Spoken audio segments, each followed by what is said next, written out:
खबर मध्य प्रदेश के रीवा जिले से है, जहां ग्राम सामाजिक एनिमेटर संघ ने अपनी मांगों को लेकर कलेक्टर को सौंपा आवेदन। जानकारी के मुताबिक बताते चले कि बीते कुछ दिन पहले ग्राम सामाजिक एनिमेटर रामदयाल कोल का अंकेक्षण के दौरान वापस आते समय एक्सीडेंट होने की वजह से मृत्यु हो गई, जिससे ग्राम सामाजिक एनिमेटर संघ ने कलेक्ट्रेट पहुंचकर कलेक्टर को आवेदन सौंपकर मांग की है कि वीएसए रामदयाल रावत पिता मोतीलाल रावत निवासी रघुराजगढ़ के परिवार को उचित आर्थिक सहायता प्रदान की जाए। जी, क्या नाम है आपका? जी, मेरा नाम सुष्मिता पाठक है। सुष्मिता जी, आज आप कलेक्ट्रेट आए हो, क्या मामला है? जी सर, ये हमारा जो मैं और जो मेरे पीछे सभी साथियां खड़े हैं साथी, ये एक संघ है वीएसए संघ, विलेज सोशल एनिमेटर। हम लोग गांव में जाके जो पंचायतें होती हैं उसमें जाके सोशल ऑडिट करते हैं। मनरेगा के जितने काम होते हैं उन सब की ऑडिट करते हैं। ये 6 महीने में एक बार होती है। तो ये जो अभी जो सत्र में चालू हुई है 2021 और 24 की, 21 से 23 तक की, तो इसके दौरान अभी हम लोगों के एक साथी जो है तो एक्सपायर हो गए हैं एक्सीडेंट के दौरान। तो हम लोग चाह रहे हैं इसमें जैसे कोई प्रावधान नहीं है, ना तो हम लोगों को कोई बीमा दिया गया है।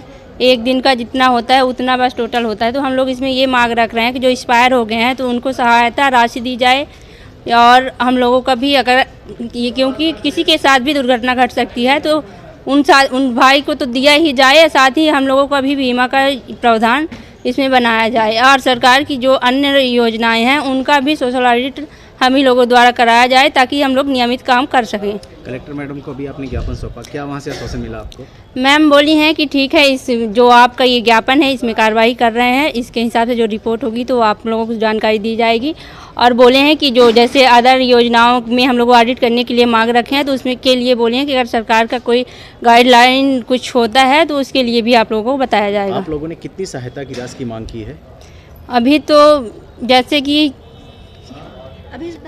ये तो अभी कंफर्म नहीं हुआ कि सहायता राशि मिलेगी कि नहीं मिलेगी, इसलिए अभी ये है कि अगर जितना हो पाए। जैसा कि आपने बताया कि आपने ज्ञापन दिया, ज्ञापन में आपने ये बोला कि सहायता राशि उसमें सर फिक्स करके नहीं बताया गया कि आप कितनी राशि देंगे, क्योंकि हम लोगों ने जैसे हर जगह मांग की तो हमें नहीं लग रहा कि कोई जो सहायता मिलने वाली है। इसलिए हमने जितना भी संघ है, हमारा वीएसए संघ है, हम लोगों ने आपस में डिसाइड किया है कि हम लोग खुद ही अपना जितना हो पाएगा सहायता राशि अपने से खुद ही भी उनको देंगे। अगर आपकी मांगों को पूरा नहीं किया गया तो जी, आप आगे क्या करेंगे? तो सर अगर मांगों को काम कुछ नहीं हो पा रहा हमारी मांगों में तो हम लोग काम करना बंद कर देंगे। जी, क्या नाम है आपका? दीपांजल त्रिपाठी। दीपांजल जी, आज आप कलेक्ट्रेट ऑफिस आए हो, क्या मामला है? मामला ये है सर कि हम जिला पंचायत के तहत हम लोग सोशल ऑडिट करते हैं। मनरेगा के तहत जो भी काम होते हैं उनका हम जांच करने जाते हैं और रिकवरी ला के देते हैं। ये 6 महीने में मतलब ऐसा है कि ये 6 महीने में एक बार होने का प्रावधान है। इस ऑडिट के अंतर्गत सबसे पहले ये हो कि हमें परमानेंट का काम दिया जाए, ऑडिट किसी न किसी योजना की चलती रहे। और इसी मेन मुद्दा आज का ये है कि इसी ऑडिट के तहत हमारे एक साथी रामदयाल कोल का निधन हो गया, एक्सीडेंट हो गया इसी बीच में। उनके लिए यहाँ पे कोई भी व्यवस्था नहीं की जा रही। यहाँ से कहा जा रहा है कि ऊपर कोई दिशा निर्देश नहीं है कि बीमा नहीं दिया जाएगा, ऐसा कोई पैसा नहीं मिलेगा। इसके लिए हम सभी साथी यहाँ पे खड़े हैं कि उन्हें कुछ न कुछ आर्थिक सहायता मिले। कलेक्टर मैडम से क्या आश्वासन मिला आप लोग को? मैडम ने कहा है कि हम आर्थिक सहायता का कुछ न कुछ प्रबंध करेंगे और इतना ही। यदि अगर नहीं हुआ जी वहाँ से आर्थिक सहायता का प्रबंध, तो आप लोग आगे क्या करेंगे? हम लोग आगे तक जाएंगे। अभी यहाँ से केवल कोशिश पूरी नहीं होती, इससे भी ऊपर का एक रास्ता होगा ना, कोई ना कोई रास्ता तो निकलेगा।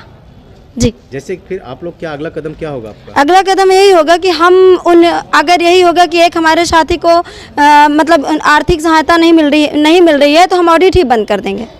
जी सर, मेरा नाम गीता साकेत है। गीता जी, आज आप कलेक्ट्रेट ऑफिस आए हो, क्या मामला है? जी सर, आज हम लोग वीएसए संघ हैं, सारे साथी इकट्ठा एकत्रित होके यहाँ आए हैं। हमारे बीच का एक साथी है रामदयाल कोल, जिसका कार एक्सीडेंट से निधन हो गया है।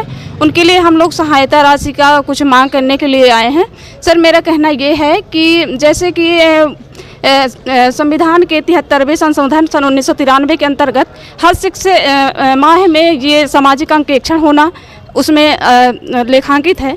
तो सर, लोगों का कोई भी मांग करते हैं तो ये कहना होता है कि कोई प्रावधान नहीं है।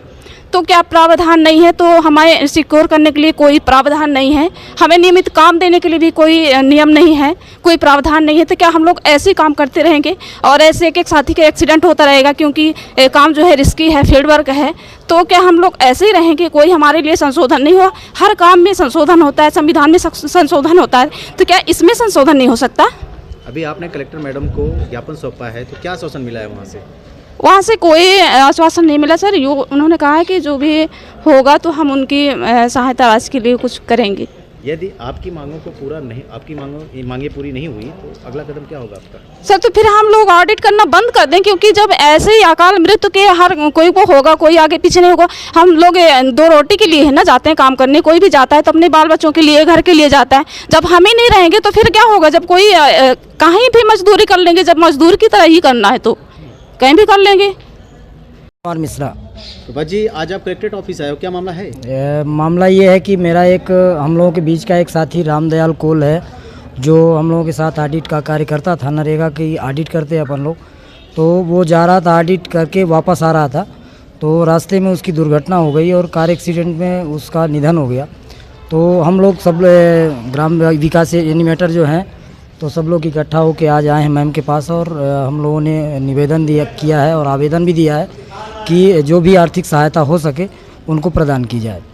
कलेक्टर मैडम के क्या आश्वासन मिला आप लोग को? मैम ने कहा है कि जो भी बेहतर से बेहतर हो सकेगा हम कोशिश करेंगे और इसकी मदद किए जाने का प्रयास करेंगे। अगर आप लोग की मांग पूरी नहीं होती तो अगला कदम क्या होगा? अगला कदम हम लोग सर पूरा काम बंद कर देंगे यदि उसकी किसी प्रकार से आर्थिक मदद नहीं होती तो।